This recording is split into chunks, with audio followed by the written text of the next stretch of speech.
Countdown for a blast off. X minus 5, minus 4, minus 3, minus 2, X minus 1. Fire.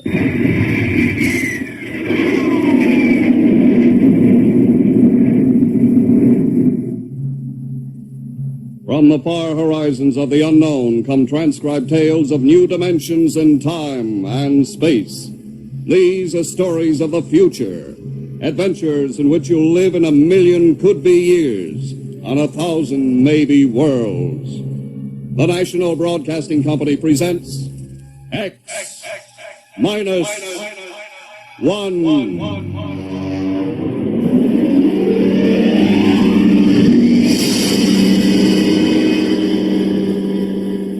If you wanted to take over our world with a minimum amount of resistance and trouble, how would you go about it? Tonight we'll tell you how, with a strange and chilling story by George Lefferts, The Parade.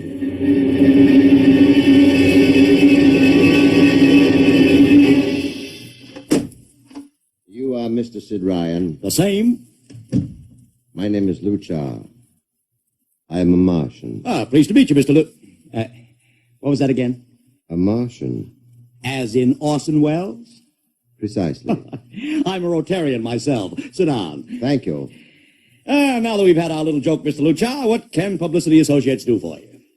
I am interested in obtaining publicity. It has been my observation that advertising and publicity are the very backbone of earthly civilization. Spoken like a true Martian, Mr. Luchar. Now, if you'll tell me the name of the client. The client, of course, will be the Martians. You don't give up, do you? Give up? The gag, I mean. Oliver. Yes, Mr. Ryan? This is Mr. Luchar. How do you Mr. do? Luchar claims to be a Martian. Take him outside, will you, Oliver? I am happy to see, Mr. Ryan, that my telling you I am a Martian has approximately the effect I guessed it would. I believe we can do business. I have here cash retainer of $5,000. Oliver, take a look at that wad of lettuce. It's the real stuff, Mr. Ryan. And my client is prepared to spend many times that amount. Sit down, Mr. Luchar. Oliver, get the client a cigar, the 50-cent box. Yes, sir. Thank you. Well, now, what can I do for you, sir? I wish you to manage a publicity campaign. A very large and important campaign. Is the product established, or is it something brand new? Something quite new. Now, what would you judge the most effective type of campaign? Well, if the client has a lot of dough to throw around, a suspense campaign is best. First, you place ads in the paper saying, watch this space. Then about a week later, you run an ad saying XYZ or PDQ, and you get people guessing what it means. And finally, when you've teased them enough, you bust loose and unveil the product. Excellent. We will conduct a suspense campaign. Of course, in this kind of campaign, secrecy is very important. Once the name of the product leaks out, it spreads like wildfire, and the whole campaign is kerfloppo. Quite so, quite so. The utmost secrecy. You realize, of course, these things cost like crazy. Would, say, $1 million cover expense? Come again? I said, would $1 million cover it? Why, yes, You did say $1 million. I understood that you have handled some very large accounts. Of course, if this is too big... No, not at all, not at all. As a matter of fact, I seldom touch anything less. Right, Oliver? Huh? Oh, of course. That's right, Mr. Ryan. Absolutely right. Yes, sir. You will begin, then, by saturating the newspapers, the radio, the streetcars with a very simple statement. What's that? I will write it on a card. Here you are. The Martians are coming. Say, that's not a bad teaser. Got that, Oliver? Yes, sir. The next ad will read, June 1st is Martian Day. June 1st is Martian Day. What happens on June 1st? The parade takes place. What parade? I wish you to arrange a parade up Fifth Avenue. You mean like the Macy Parade? Exactly. Except that the theme will be the world of tomorrow, the Martian world. My client would like it to be a gay affair. Balloons, clowns, pennants, pretty drum majorettes. Say, that sounds terrific. I might be able to interest the department stores in a tie-in. Fine. The parade will climax the campaign. On June 1st, The product will be unveiled. Good enough. By the way, Mr. Luchar, just what is the product? What are we selling? Oh, no, Mr. Ryan. Secrecy, remember? Yeah, but after all... Mr. Ryan, all will be revealed to you in good time. For the moment, let us say that we are selling a concept. A concept? The concept of invasion from Mars.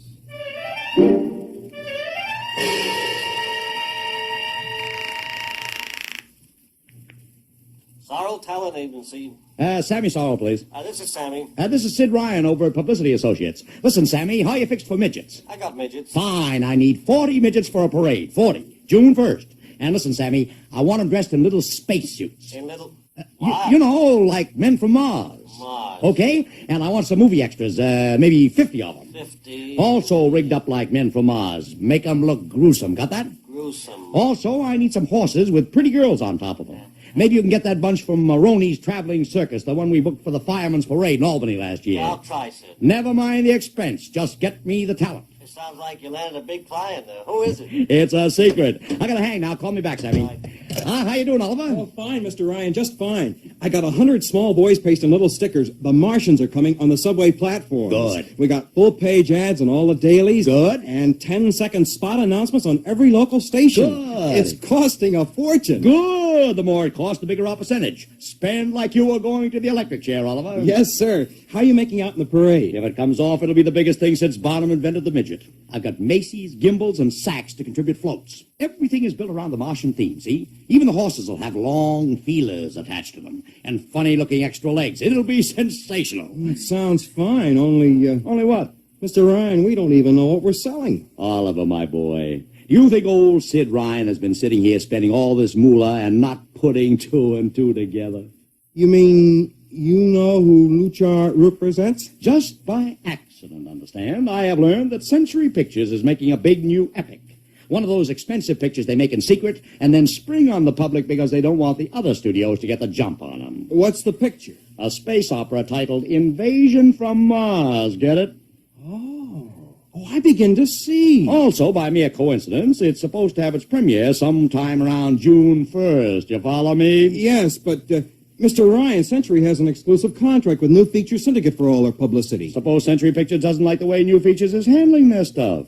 They want to get out of the contract, but New Features says no, so they have to get around the contract. A man named Luchar, client unknown, starts publicizing the Martian invasion. Need I go further? I don't know, Mr. Ryan. Sounds pretty far-fetched to me, but I don't know. That's what I like about you, Oliver. You're so innocent.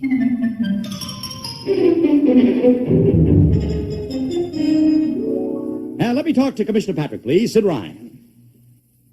Hello. Commish, Sid Ryan. Oh. How are you, Ryan? Fine. What is it this time? You want to drop a man off the Empire State Building into a teacup full of water? The answer is no.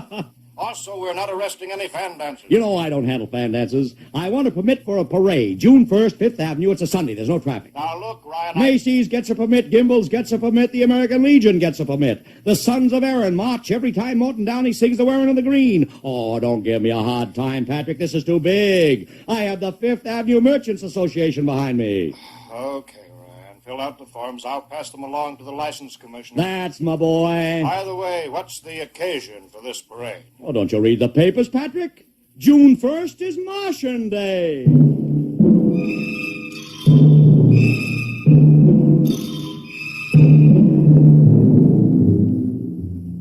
How is the campaign going, Mr. Ryan? Like wildfire, Mr. Luchar, like wildfire. Everybody and his brother is going along with the gag. Yesterday, we distributed 50,000 Martian hats to school kids.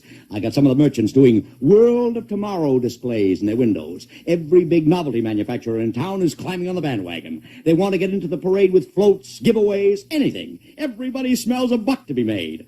I wouldn't be surprised if the mayor himself declared Martian Day.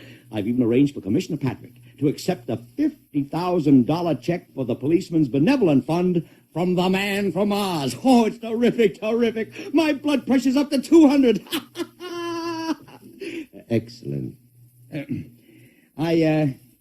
I understand Century Pictures spent over $1 million making that space opera. I beg pardon? Oh, come, Mr. Lucha. Sid Ryan wasn't born yesterday, you know. I know who our client is, even if you don't admit it. You do? Always thinking that's me. Well, as long as you know, let's keep it to ourselves, shall we, Mr. Ryan?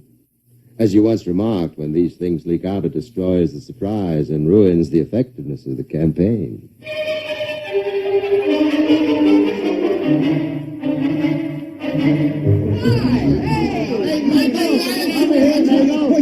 Ladies and gentlemen, this is Ken Daly speaking to you from our portable transmitter atop the reviewing stand for the much-heralded Martian Parade on Fifth Avenue. It's a beautiful sunlit day here in New York, a perfect day for a parade, and the streets are packed with thousands of spectators all eager to find out what this is all about. There's an air of shrill expectancy. Some of the kids and their parents have been camped on the curbstone since early this morning to be sure of ringside seats when the so-called Martians pass by. I've just had word from Saul Brown up at Central Park Mall that the Martians have landed from big pink balloons. And now, while we're waiting for the arrival of the parade, we brought some people up to our microphone to tell you their reactions to this most spectacular of all publicity stunts. That's right, come on. What's your name, madam? Miss Ada Shackley. A little louder, please. Miss Ada Shackley. And where are you from, Mrs. Shackley? Columbus, Ohio. I see. And I see you have your family with you, too. Two little curly-headed blonde boys. Are you in New York on vacation? We came for the Shriners Convention with their daddy. What do you think of Martian Day, Mrs. Shackley? Well, it all seems very strange to me, but the boys have been pestering me to watch it, so we've been standing here 2 hours. I can't make head or tail of it. Well, neither can a lot of other people, Mrs. Shackley. But judging by the thousands here today, there's a lot of curiosity. Curiosity killed the cat, folks say. Well, let's hope not. Thank you, Mrs. Shackley. Mr. Ryan's here. Right. And this is Mr. Sid Ryan, ladies and gentlemen, the publicity man who's the brains behind the Martian Day stunt. Hello, Sid. Good morning, Kenneth. Easy, not so close to the mic. Oh, sorry. Hey, Sid, you've certainly lifted the lid this time. Looks like it, doesn't it? Sid, there's been a great deal of speculation as to exactly what all this is leading up to. I've heard some folks say it's a big war bond drive. Others think it's just to stimulate local business. And, look, I understand in the trade itself, the smart money says you're building for the premiere of Century's forthcoming extravaganza, Invasion from Mars. Now, come clean. Can you tell us what the real story is? Ken, I'd like to, but honestly, I can't. Oh, man of mystery, eh? Are you going to watch the parade from the stand here? No, Ken, I can't stand noise. I'm going up to my office and watching Gumpin. Well, thank you, Sid Ryan, and good luck. And here they come, ladies and gentlemen. The first units of the big Martian parade, swinging down Fifth Avenue with fanfare, colored streamers, music, confetti, floats, all the trappings of a Mardi Gras. And here in the vanguard is a whole troop of little midgets in weird-looking pink and blue spacesuits, carrying Rube Goldberg weapons with signs painted on them. Let's see, I can read one which says, Atomic Blaster. Another one has a placard reading, We're Martian through Georgia. And here come the clowns, laughing and falling all over each other. They're giving free sugar candy to the kids along the way. Yes, ladies and gentlemen, this is a happy, laughing crowd along Fifth Avenue today. A true reflection of the great sense of humor and good nature that makes America the place it is.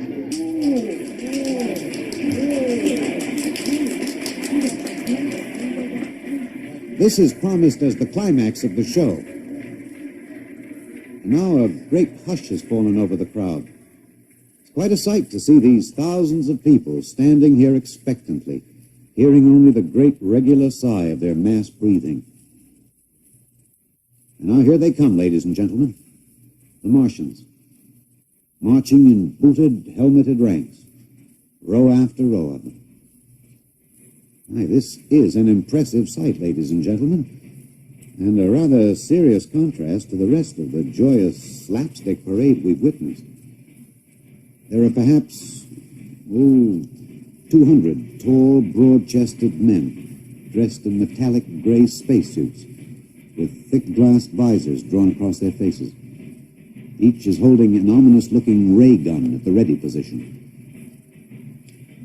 They're marching in absolute silence, keeping step perfectly, as though some mute, unspoken command were marking time for them.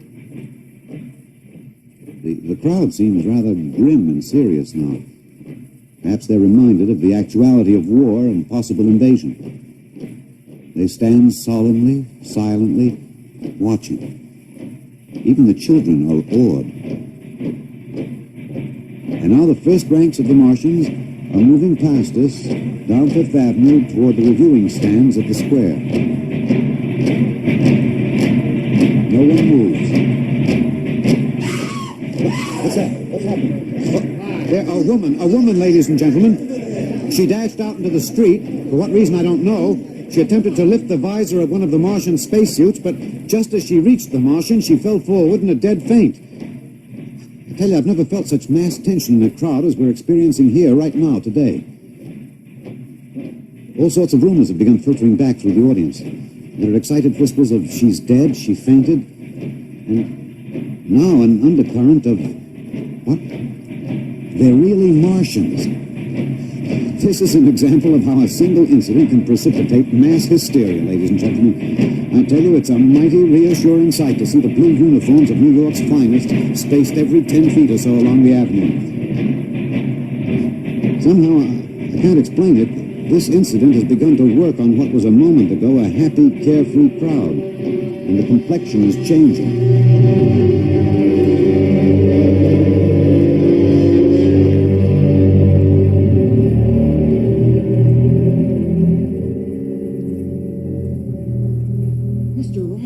Did you see that?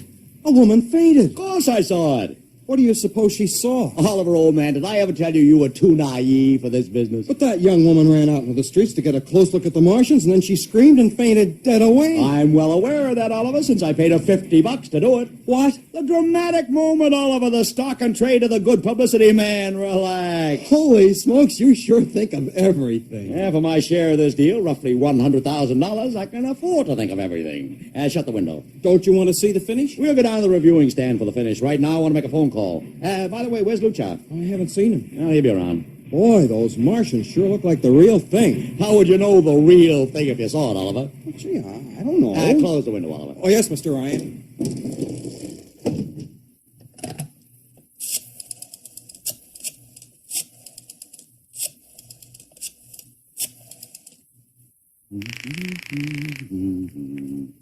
Sorrow's talent agency. Sammy, this is Sid Ryan. Say, listen, Sid, I was going to call you. I'm awful sorry about those Martians. What do you mean, sorry? They're terrific. Well, don't joke, Sid. I mean it. Well, I mean it, too. They're great, great. Are you in the bag? Never felt better. You mean it, don't you? Of course I mean it. What is this? There are Martians in the parade? About 150. Of course, I only ordered 50, but Sid. under the circumstances... Sid. What is it? Sid, don't you know? I couldn't get you a single movie extra. There's a studio strike in New York. I was going to call you, but I figured... Hey, wait a minute. Where'd these guys come from if you didn't hire them? I don't know. Maybe Oliver... Oh, hold on. Oliver, Yes, Mr. Ryan? did you hire those Martians? No, sir, Sammy, this is on the level, isn't it? Honest, Sid, Okay, Sammy, I'll call you back. What's the matter, Mr. Ryan? I don't know. I just don't know. I got to locate Lucha. What's Century Pictures number? Mr. Ryan, this is Sunday. Oh, yeah. Well, get me their publicity director, Marty Sanford, at home. Oh, yes, sir.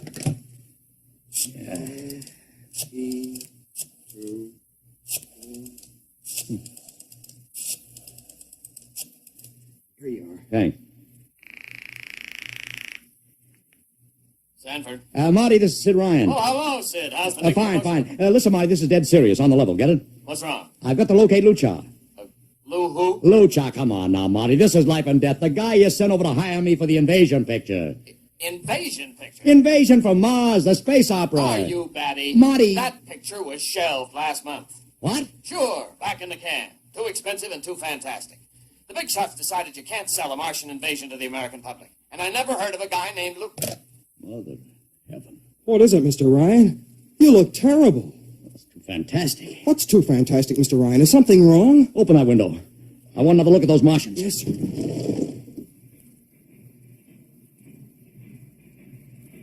Look at it. Oliver, you were in the Army. Could 150 movie extras learn to march like that in, say, 24 hours? Not in 24 days, Mr. Ryan. Not a second's hesitation. Not one other step. Look at the way they carry those ray guns at the ready. The only other time I've seen troops march like that was in the film of the Nazi stormtroops marching through the streets of Paris. See those chests, though? That's pride. Sheer, arrogant pride. Look at those chins. That's contempt. Nobody could act like that. Mr. Ryan! Oliver, get down there. Find that woman who fainted. Her name's Gloria Montex. Get her up here. Make it fast.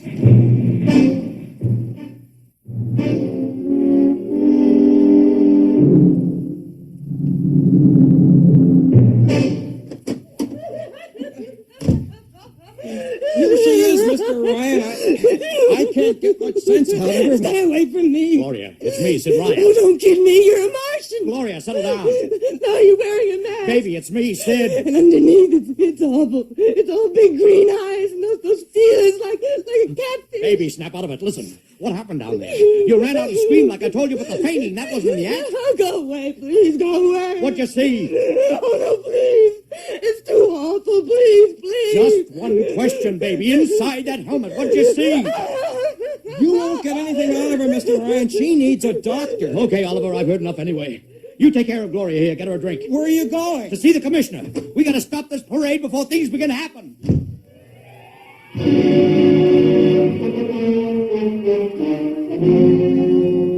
Okay, Ryan, what's the beef? Listen, Patrick, I don't know what it is, see, but something's wrong. You gotta stop that parade. I suppose you'd like the riot squad. That would get you a front-page spread on every paper in town. Honest, you publicity guys give me a pay. This may be a matter of life and death. Oh, sure. Look, Ryan, I've got no time for your cheap publicity gags. I'm a busy man. Listen, I'm trying to tell you I don't know where these Martians came from, who they are, anything about them. All I want you to do is stop the parade and make sure they're on the level. Ryan, I'm wise to your tricks. If you let the sergeant show you out... You won't do it, huh? An honest citizen appeals for protection and you refuse. I most emphatically do. Now beat it. All right, Patrick. I'll go right to the mayor's office. I'll have you busted flatter than a fried egg. Go ahead. I'm sure his honor will be glad to toss you out on that phony nickel-plated skull of yours.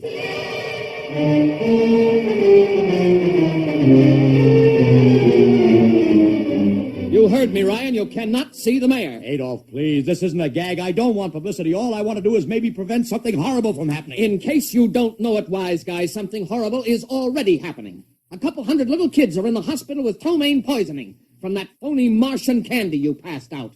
Or didn't you know? I didn't. We've got to stop that parade. Sure you'd like nothing better than to start a panic now. Maybe a few hundred people would get trampled to death. Think of the newspaper space that would get you and your product. I won't stand for this, Adolf. You won't have to, because you're going to get out of here right now. Go on, beat it. Get out. You and your publicity stunts make me sick to my stomach.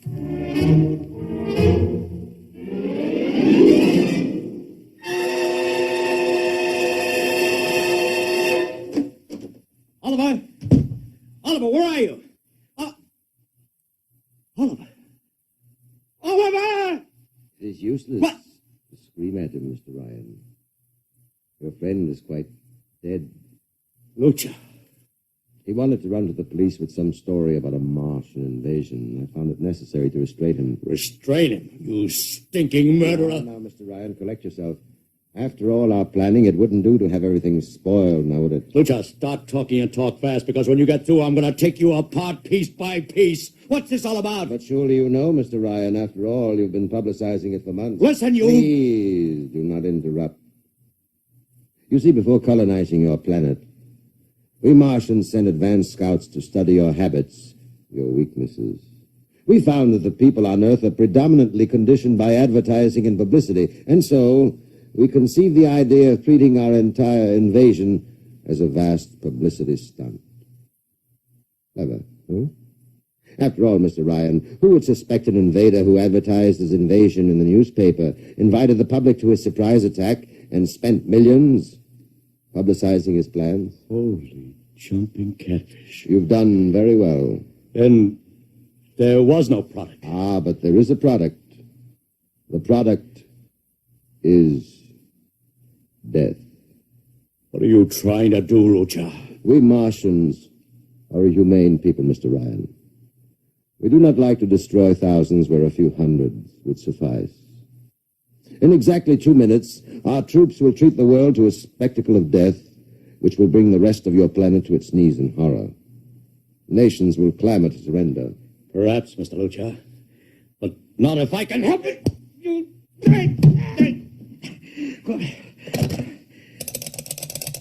Yes, please. Operator, this is Mr. Ryan. Get me the field telephone on the reviewing stand of the Martian Day Parade. Hurry. Anyone in particular? Just hurry.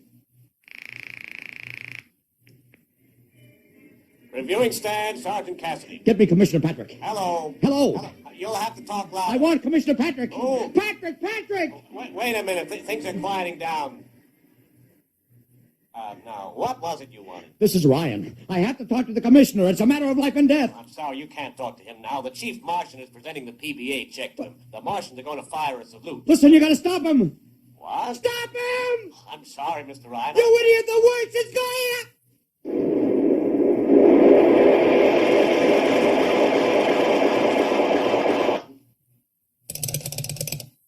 This is the operator.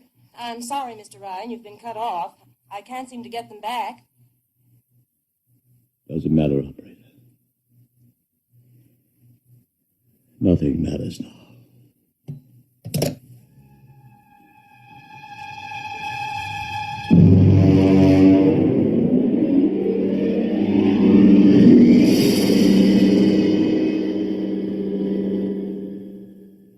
Tonight, X-1 has brought you The Parade, an original story written by George Lefferts.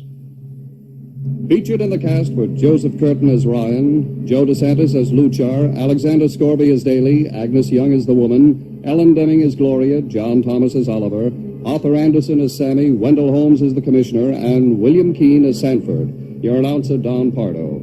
X-1 was directed by Fred Way and is a transcribed NBC Radio Network production.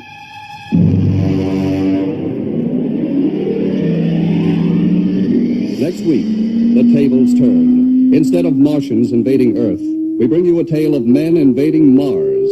Ray Bradbury's brilliant short story entitled Mars is Heaven. Suppose you were a member of the first rocket ship crew to land on Mars, but instead of seeing Martians, you find that you've landed in a town that looks just like home, that all your dead relatives and friends are there to greet you, so that as incredible as it may seem, you think you're really in heaven. That is, you think so, right up to the fatal moment, the moment of X-1.